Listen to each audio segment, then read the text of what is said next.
anything. Like, I'm truly not a very political person. This is the first time someone's experienced this level of ban. I'm not particularly right-wing. I don't vote.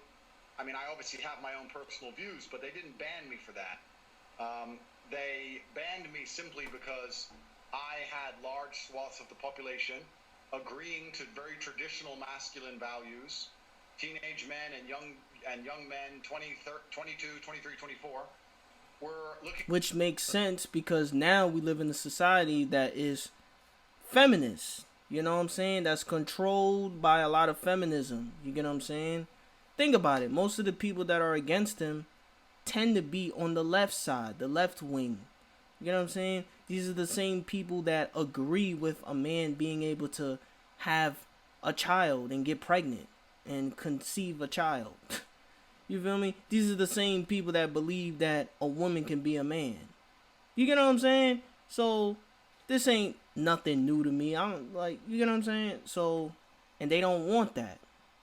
And this is what I mean by masculinity is, you know, it's being attacked. You know what I'm saying? It's all out war against masculinity. You know? Looking up to me and aspiring to be like me. I have a very traditionally masculine life. I have fast cars and a big house and a lot of money and a beautiful girlfriend. And they thought this was very, very threatening. Oh, he has a girlfriend? I didn't know that. I mean, I wouldn't be surprised, but I didn't know he had a girlfriend. I thought he was just living a fast life. And for some Which reason, he is. They decided that it's better that they annihilate me from the internet and replace me with somebody who's more aligned with whatever they're trying to purport. Tell us what your message is to young men.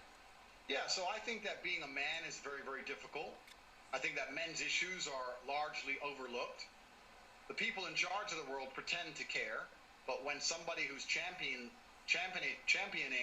men's issues like myself comes forward and finally manages to garner huge percentiles of the public support, I'm silenced. So they're not really interested in men's issues. And there's a lot of young men growing up today that feel very disaffected. They feel invisible.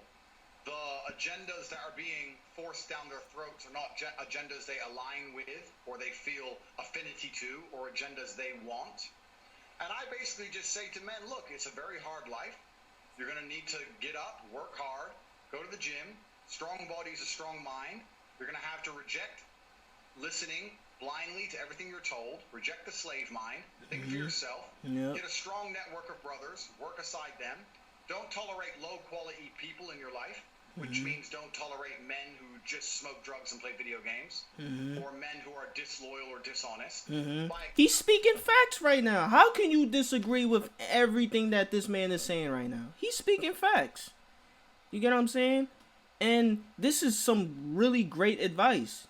This is some great advice, man. And I hope a lot of dudes watch this video from beginning to end. Because I'm telling you right now, bro, Andrew Tate, he's not one of those dudes that just be talking just to be talking, man. You feel me? That's why I don't understand. Well, no, I do understand why they banned him. Because they don't want masculinity to exist no more. They're trying to destroy masculinity now. You feel me? But they so dumb that they don't realize that if you take masculinity out of the picture, society will literally fall apart and collapse. You get what I'm saying? So, and that's what they don't understand. We need masculinity. Masculinity is what helped society progress the way that it has. You get what I'm saying? So if you take masculinity out the picture, it's going to be all hell on earth. That's all I got to say. Extension, don't tolerate women or girlfriends who are disloyal or dishonest, and try and build and create a reality full of high-quality people in which you can resist the programming that the Matrix tries to influence you with, and grow up truly happy. And what happens is when I say these things, they ignore 95% of what I say. They ignore me saying that you need to avoid low-quality men, and they take the bit where I say avoid women who are dishonest, and then they put it on a reel, a very short... That's right. They pick and choose what they you know what I'm saying? They pick and choose what they, you know, want to hear him say. You get what I'm saying? So if he's talking about women, then he's a bad person. He's evil. You get what I'm saying? He's a dangerous person, like they said on the article that they posted about him. Y'all seen the video. You know what I'm saying? They called this man a dangerous individual. Like he's some kind of like serial killer, or like he's some murderer or something.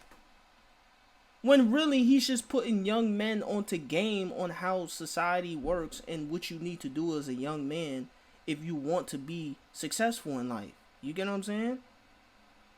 And not only that, but he's also telling young men what type of woman to stay away from. And what type of woman to not entertain and be around. What is so wrong with that? But you want to know what it is? Like I said, society is controlled by feminist women. This is becoming a very feminine, soft society. You get what I'm saying? You literally have people out here that think that a man can actually be a woman. That is the society that we live in now.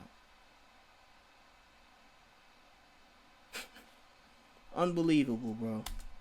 Short 3 or 4 second clip, and then they say I'm a misogynistic person and I'm dangerous to women and I need to be banned. The problem is that the majority of young men in the world today are completely invisible, and social media has made them invisible. If you go into an Instagram feed, you have extremely beautiful women, which is fine. They're beautiful, they're allowed to take pictures. But the only men who have followers are men with massive social status, right?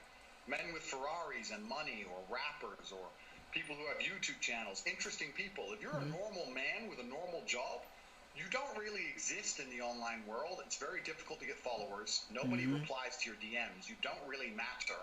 You don't have access to the sexual marketplace. It's very difficult for you to even get any kind of recognition that you're even alive. Yeah. And a lot of men feel lost and lonely because of that. And I was championing to a degree their issues by saying to them, look, that is unfair perhaps, but that's the way the game works. You need to become a man of importance. You need to become a man of influence, or you're going to suffer the pain of being invisible forever. Yeah. Here is how you do it. I wasn't trying to change the rules of the game. I was just telling the men how to win, because I came from nothing and I'm completely and utterly self-made. And I think the reason a lot of men are so depressed is because they feel invisible. They feel like the life is too hard. Yeah. Women expect me to be strong and smart and funny and interesting with a nice apartment and a fast car and tall and well-connected and funny, and it's just too much for them to handle. And the social pressure on men is absolutely immense. And I was championing their issues, and at the same time, all these social media platforms pretend to care.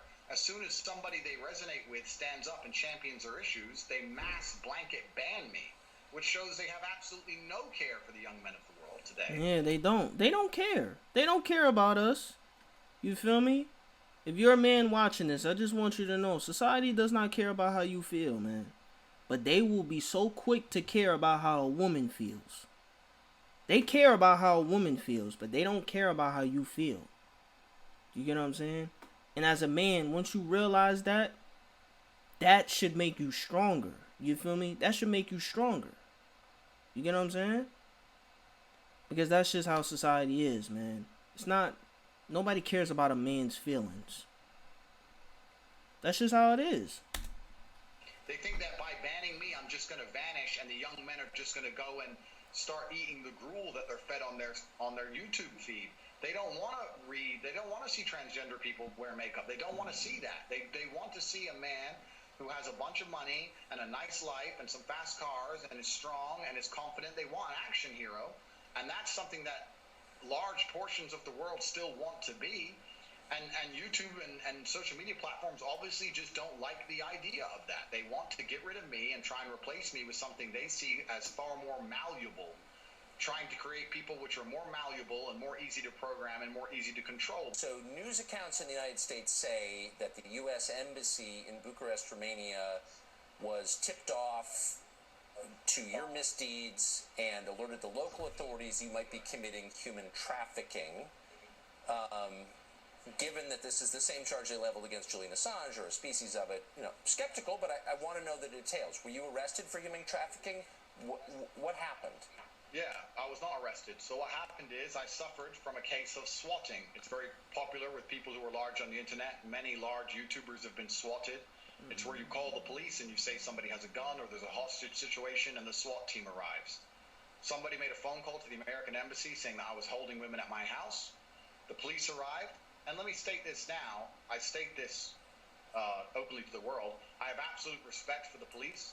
I would hate to live in a country where if you call the police saying women are being held against their will, that the police don't respond. That would be terrible. Of course they should come and look. Absolutely. They turned up. They investigated. They realized that nobody was in the house against their will. There was no crime committed. They said, okay, you're not a suspect, but you are a witness to this, along with me, my brother, the housekeeper, the gardener. Everybody who was in the premises at the time was labeled a witness. We had to go to the police station for 45 minutes for pieces of paper. We filled them in and we were let go. I was swatted. Nobody was hurt. There's no human trafficking. There's no women who were tied up. There's none of these things. It's all just complete fallacy. You probably made some of these companies mad with your views on COVID. So sum up for us, if you would, what you think the response to COVID globally did to the populations of the West. Yeah, so I certainly made them mad with my views on COVID. I don't want to go to conspiracy theory, and I would also never kill myself. Let me just say that here for the record. But at the time of COVID first being announced, my brother and I decided we sat and had a very logical conversation, and we sat and said, we're two young fighting age males. If COVID can kill us, then the world is over. It's zombie apocalypse time. So there's no point hiding. We may as well go out with a bang. So my brother and I flew to Stockholm, Sweden. Now, I don't know if many people know this, but Sweden never closed down. Stockholm and Sweden never closed down, never made you wear masks, never mandated the vaccine. At the very beginning of COVID, when the rules were strictest, when Florida was still closed, when Miami was still closed, when the Republican states were still closed, Stockholm, Sweden was wide open with full nightclubs and a party scene like you've never seen. And we lived in Sweden for 3 solid months with zero restrictions, zero worry or interest in COVID. It was like the world was completely normal. And from there, when we left, obviously COVID was still going on. And in a neighboring country, you go to Germany, and they were having full panic attacks, genuine panic attacks if you didn't have a mask on. And that's crazy. That's crazy. I was like, I've spent the last 3 months ignoring it. I'm gonna be honest with you. I don't even wear my mask. I don't like when I'm out and about. I don't be having a mask on, especially now in the summertime. It be too hot for that. Like, you get what I'm saying? And besides, there is a 98% chance that you will not die from COVID. You get what I'm saying? So that's why I don't understand why people even still wear masks. You know what I'm saying? And most of the masks that people wear are not even really protecting them from the virus. The only masks that actually work are those thick black masks that you may see some people wearing. But most people are not wearing those type of masks. You get what I'm saying? Most people are wearing like the cheap hospital masks. The white and blue joints with the white thin strings, you know what I'm saying? The hospital mask. Most people are wearing those, but those don't protect you from the virus. You could wear a mask like that, consistently every single day, and you could still get the virus. You know what I'm saying? Fine. And now I'm in Germany, surrounded by panic attacks and endless masks. This doesn't make sense. And I told the truth on social media. I said, this is obviously an overreaction. The decimation of your income, the fact you can't go get a doctor's appointment for a genuine ailment or a genuine risk of cancer, for example, the fact that you can't see your loved ones in their final days, these things are far more destructive than the common cold. I think that what they're doing is unfair. I think it's a massive overreaction. And this is based on my personal experience. And I think at the time there was a lot of pushback, but I would like to think now that 99% of the world see I was totally right. You know, it's kind of funny, Tucker. I'll tell you, when at the height of COVID, I used to say to my brother, how will people struggle with the cognitive dissonance when this is all over? Because COVID is still out there. Nothing's gone away. The thing that we were all hiding from is still right there, out there to get you. But now everyone walks around and they're not scared of it anymore. And I'm like, are people critical enough to analyze themselves and say, for a year of my life, I was deathly afraid of something. Now I'm exposing myself to said thing and I'm not afraid anymore. The media tricked me and I was a fool. But they're not. They're go, I got tricked. They're just like, oh, okay, next thing, hey, Andrew now. Like robots. It's mind-bending to me, truly. So I saw you compare the experience of rich people under COVID, you're one of them, to everybody else. What did you notice about that? It seemed like a two-tiered response. Yeah, so the story was very simple. I was flying inside of Europe. There's a lot of low-cost air carriers. It's only low-cost primarily. There's not much first class, business class, anything like that. And I was flying, and my experience was plagued by endless paperwork, wearing a mask, put the mask over your nose. Every time you eat, you have to put the mask on in between. I got told off for not having the mask up high enough. I got told off for drinking too long because my mask wasn't on. Pure panic and chaos. And because I'm fortunate enough to be fiscally secure, from there I decided I'll just buy private jets from now on. And when I bought a private jet, there was no masks, no paperwork, no mask at the airport when I landed. My air stewardess was not wearing a mask. My pilot was not wearing a mask. COVID didn't exist once I bought a private jet. Very interesting. Maybe if you're rich enough, COVID can't take. Maybe COVID's scared of money. I'm not sure. But it seems that everyone who's flying on private jets never had to worry about COVID ever. It's just the people at the bottom who had to worry about COVID. And it's kind of interesting, right? Life's always been two-tiered. There's always been this separation in regards to fiscal access. But I think a lot of people in the world today don't realize that it still very much exists. And a lot of the rules are only the rules for a certain class of people. And once you pass a certain wealth index or a certain level of money, you can do basically whatever you want. And COVID really highlighted that to me. I mean, that is true. He's not lying by that, you know? Like, if you're rich enough to, like, buy your own jet, you don't got to worry about wearing a mask. When flying, that is. You don't got to worry about wearing a mask. But if you're like most people, right, and you're on a plane with everybody else, 9 times out of 10, you're going to have to wear a mask. It's truly sad. I mean, it's easy for me to make a joke of it, but when I would fly on a private jet and do whatever I wanted, or go to Sweden and party in nightclubs and do whatever I wanted, and then I'd come to, let's say, England and see my friend who couldn't go see his dying grandmother because of a COVID restriction, that's truly sad. That's truly criminal.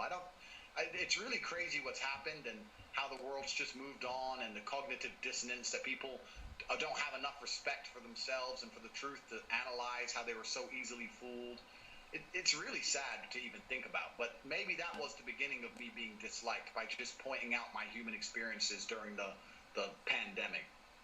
But I want to tell you something that's actually kind of scary about this banning. It all came so hard and so fast that I don't know if they all just follow each other. I don't know if they're all influenced by each other. I don't know if there's someone above them all. I don't know. But when they go to cancel you, ladies and gentlemen, it comes hard and fast. You lose your Facebook, then your Instagram, then your Gmail, then your Discord, then your website hosting, then your domain name. They come after everything. Then your bank. Then, like, it's just like in real time, you're watching your phone and apps just exploding. Boom, boom, boom. It's crazy. Wow. Andrew Tate. Yeah, so we're just gonna end the video off on that. Yeah, man. It's crazy what Andrew Tate is going through, but it is this situation should bring everything to light. You know what I'm saying?